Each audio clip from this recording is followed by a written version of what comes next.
All rise. Thank you, ladies and gentlemen. You may be seated. Court is in session. Ladies and gentlemen, this is a first hearing in juvenile case number JV 2016-12.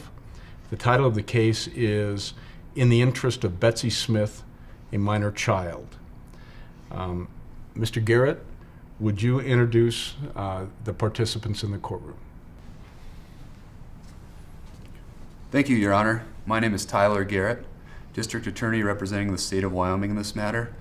With me at counsel table are Sarah Serrelson with the Wyoming Department of Family Services, as well as Officer Jenny Craig with the Sheriff's Department. Also present is Aaron Hockman, the guardian ad litem for Betsy. Also present is Whitney Smith, the minor child's mother, and Kevin Smith, the minor child's father, is in jail but is on the phone. Thank you, Mr. Garrett.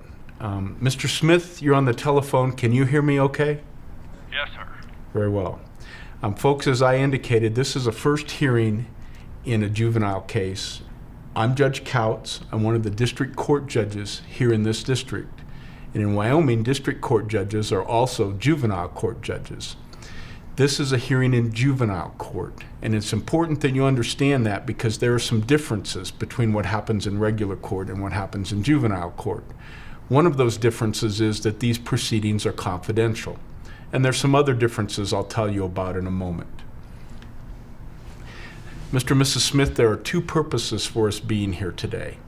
First, the law requires me to go over with you why we're here and to be sure you understand what's going on. So that's the first purpose we're going to cover. The second purpose is to consider whether it is necessary for your daughter, Betsy, to remain in the temporary custody of the state of Wyoming to protect her welfare. That's called shelter care. So we're going to review each of those things. First of all, I want to talk about your ability to understand me today. Are each of you able to understand me okay so far? Yes. Yes, Judge. Do either of you have any disabilities that would make it hard for you to participate in this hearing or understand me? No. No, Your Honor. Have either of you been using any sort of medicine or alcohol or drugs? No. No, Your Honor. Very well. Well, as I go through the matters in this hearing, if there's anything you don't understand or if you have a question, please ask me. All right, Mr. and Mrs. Smith, we're here today because the state filed a petition that claims that Betsy is a neglected child and an abused child under Wyoming law. Do each of you have a copy of that petition? Yes. Yeah. Very well. Basically, the effect of that petition is an accusation against the two of you, and it alleges that the two of you have failed to provide adequate care for Betsy, that would be neglect, and that you placed her in imminent danger, and that's the accusation of abuse. The petition has some separate accusations against each of you. Against you, Mr. Smith, the petition alleges that you are incarcerated and so obviously unable to care for your daughter, and that the home your daughter lived in was of such a state, such a bad state, that it fails to adequately meet her needs and places her in imminent danger. For you, Ms. Smith, the accusation is the same about the home, that the condition of the home was such that it failed to meet your daughter's needs and placed her in imminent danger. And there's a separate accusation against you that you were intoxicated to a point where you couldn't adequately meet your daughter's needs. So those are the accusations against the two of you. Do either of you have any questions about those accusations? No. No, Your Honor. Very well.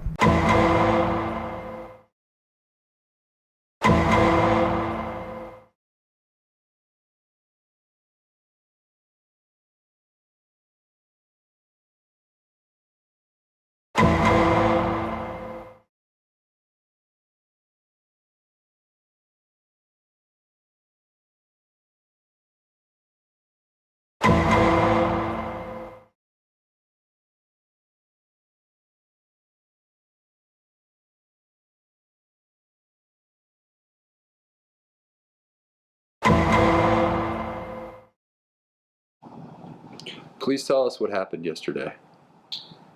My partner and I went to the Smith residence to serve an arrest warrant on Mr. Smith. I knocked on the door. Mr. Smith answered the door. I asked if he was Mr. Smith, and he indicated that he was. I informed him that I was there to arrest him. He indicated that he had expected this, that he knew that the police were looking for him, and he asked if he could call his wife, Mrs. Smith, to come home to take care of the baby, Betsy. I gave him permission to go ahead and call his wife. He left the door to the house wide open, and so while he was on the phone, I was able to look inside the home and observe what was going on. And I saw the baby crawling around on the floor, and the floor was covered with animal feces everywhere, particularly in the area where the baby was crawling.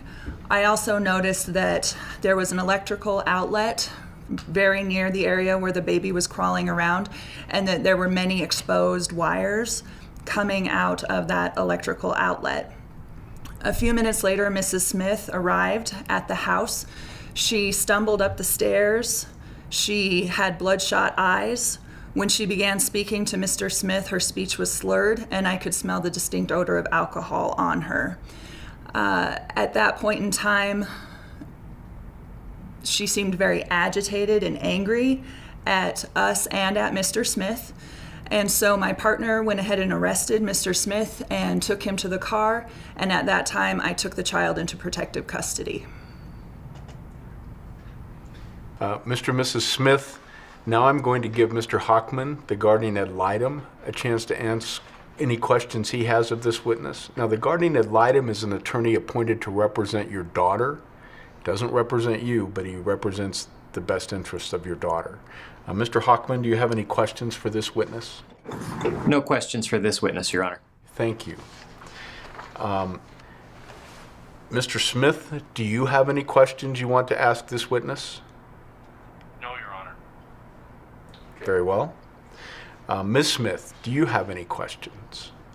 What the officer said is not true. I admit I had a few beers yesterday, but I was not drunk. I'm not drunk now, and I promise not to drink again. Can I have Betsy back? Hold on, Ms. Smith. I need some additional information, and we need to do it in the proper format. So we're going to go through one witness at a time, and we'll ask questions of that witness, and I'll give you a chance to make your statement to me and tell me your position as well. Do you have any questions for Officer Craig? No. Very well. Mr. Garrett, then would you please call your next witness? The state calls Sarah Serrelson with the Department of Family Services.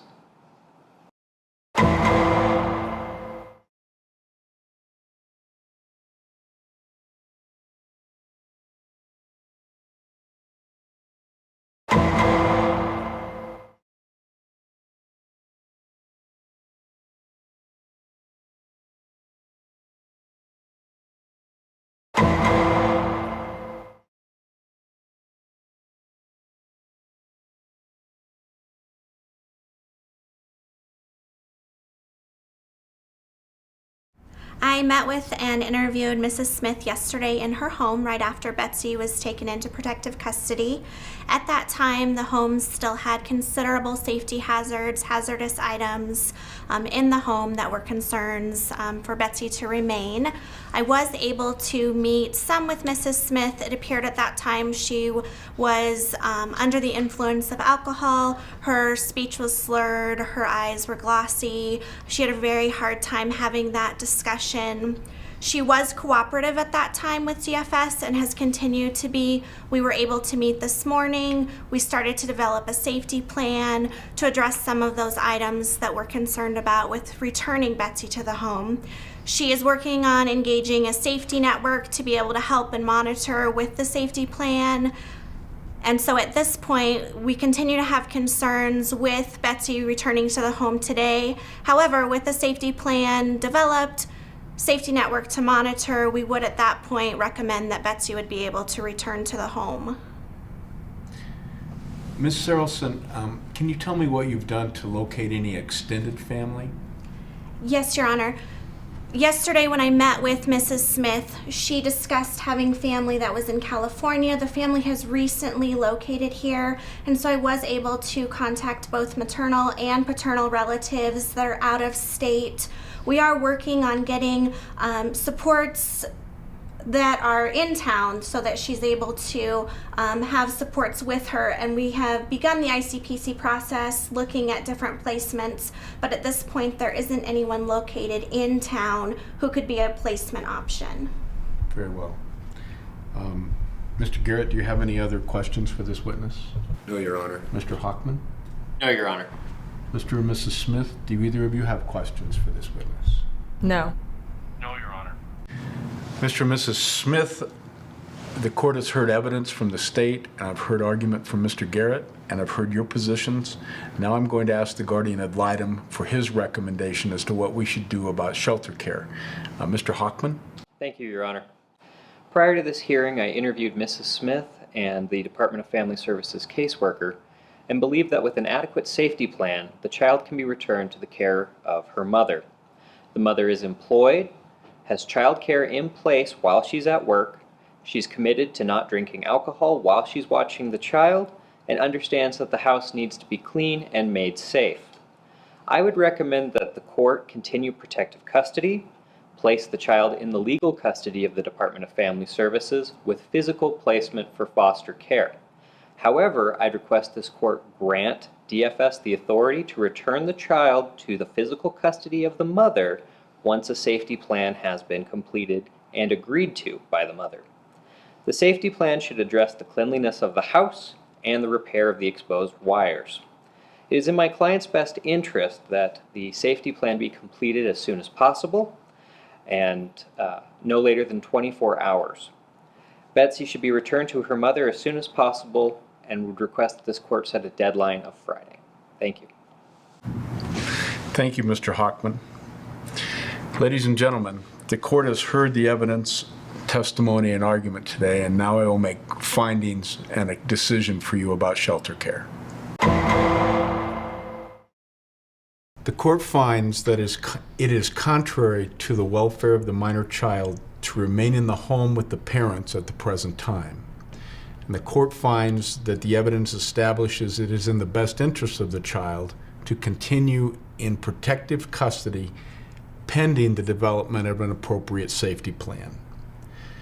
The court finds that DFS has made reasonable efforts to prevent or eliminate this need for placement, including trying to locate relative placement. The court finds that DFS is making reasonable efforts to reunify the family through the development of an immediate safety plan. The court orders that the minor child be placed in the temporary care, custody, and control of the state of Wyoming for placement in foster care until a safety plan is completed. Once that safety plan is done, Mr. and Mrs. Smith, the child shall remain in the legal custody of DFS with physical placement back with her mother. We will revisit legal custody at a further initial hearing, which I am ordering to be set in 10 days. Mr. and Mrs. Smith, each of you is ordered to cooperate with DFS and develop a safety plan within 24 hours. DFS will file a signed safety plan with the court. I expect Mr. Hockman to monitor the case progress and to notify the court if the child is not to return to her mother by Friday. Mr. and Mrs. Smith, I have ordered that you cooperate in this case plan. Earlier, I told you that this is not a criminal case. However, when the court makes court orders in a juvenile case, if you fail to comply with them, you can be subject to contempt of court, and that includes possible jail sentences. So it's very important that you comply with all court orders in this matter. The court will order a potential adjudicatory hearing to be set within 45 days. Thank you very much, ladies and gentlemen. Court is adjourned.